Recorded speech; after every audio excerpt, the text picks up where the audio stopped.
ഒരു എൻട്രൻസ് എക്സാമിൻ്റെ കേസ് പറയുകയാണെങ്കിൽ അത് ഒരുപാട് പാരാമീറ്ററുകളുടെ മെഷർമെൻ്റ് ആണ്. അതായത് നമ്മളെ നോളജ് മാത്രമല്ല, നമുക്ക് എത്ര വേഗത്തിൽ ആൻസർ ചെയ്യാൻ പറ്റുന്നുണ്ട്, നമുക്കിത് ടെൻഷൻ ഇല്ലാതെ ചെയ്യാൻ പറ്റും, ഒത്തിരി ഫാക്ടേഴ്സ് ഉണ്ട്. അപ്പം പലപ്പോഴായിട്ട് കുട്ടികൾക്ക് എൻട്രൻസ് കിട്ടാത്തതിൻ്റെ ഒരു പ്രധാന ഇതെന്ന് വെച്ച് കഴിഞ്ഞാൽ അവരുടെ സ്കില്ലനുസരിച്ച് അവരതിന് പ്രിപ്പയർ ചെയ്യുന്നില്ല എന്നുള്ളത് തന്നെയാണ്. അതായത് ഒരുപാട് ക്വസ്റ്റ്യനുകൾ ചെയ്യാം, എപ്പോഴും എത്ര ടഫായിട്ടുള്ളൊരു ക്വസ്റ്റ്യൻ കാണുമ്പോഴും ഇത് 1 മിനിറ്റ് ചെയ്യാനുള്ള എന്തോ ഒരു സംഭവം ഇതിൽ ഒളിപ്പിച്ച് വെച്ചിട്ടുണ്ട് എന്നുള്ളത് നിങ്ങൾ മനസ്സിലാക്കി കഴിഞ്ഞാൽ നിങ്ങൾക്ക് എന്ത് ചെയ്യാൻ പറ്റും, ടൈം മാനേജ്മെൻറ്റ് വലിയ പ്രശ്നം ഉണ്ടാവില്ല.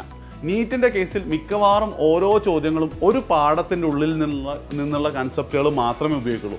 പക്ഷേ ജെഇയുടെ കേസിൽ അത് ഒന്നിൽ കൂടുതൽ പാഠങ്ങൾ കണക്ട് ചെയ്തിട്ടാണ് ചോദ്യങ്ങൾ വരിക. ഈവൻ എന്തുണ്ട്, കെമിസ്ട്രിയിലെ ചില കൺസെപ്റ്റുകളടക്കം ഉപയോഗിച്ചുകൊണ്ട് മാത്രം ചെയ്യാൻ പറ്റുന്ന ഫിസിക്സ് ക്വസ്റ്റ്യനുകൾ എന്ത് ചെയ്യാറുണ്ട്, ജെഇ അഡ്വാൻസിലേക്ക് വരാറുണ്ട്. നിങ്ങൾക്ക് പോയാൽ തീരെ ബുദ്ധിമുട്ടില്ല, അല്ലെങ്കിൽ നിങ്ങൾക്ക് ഇഷ്ടമല്ലാത്ത കോഴ്സുകൾ വെച്ച് ബാക്കിയെല്ലാം എൻട്രൻസ് എക്സാമുകളും എഴുതുക. അതിൽ ഏറ്റവും നല്ല രീതിയിൽ നിങ്ങൾക്ക് പെർഫോം ചെയ്യാൻ പറ്റിയ കോഴ്സ് നിങ്ങൾക്ക് ബുദ്ധിമുട്ടൊന്നുമില്ലെങ്കിൽ അതെടുത്ത് മുന്നോട്ട് പോയി കഴിഞ്ഞാലും നല്ലൊരു കരിയറിനുള്ള സാധ്യത നിങ്ങൾക്കുണ്ട്.